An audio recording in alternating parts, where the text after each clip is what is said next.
Sa tinagal-tagal ngayon na lang ulit ako bumili ng notebook, hindi lang isa pero 3.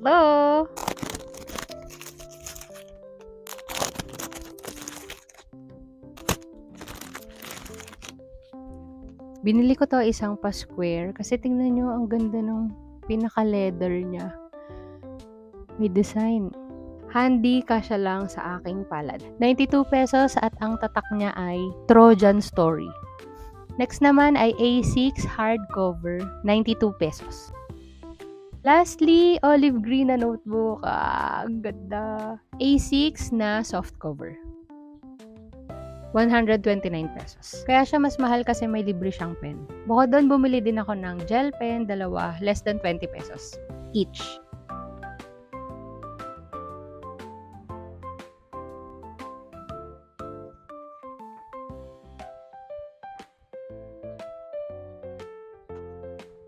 Happy writing, everyone!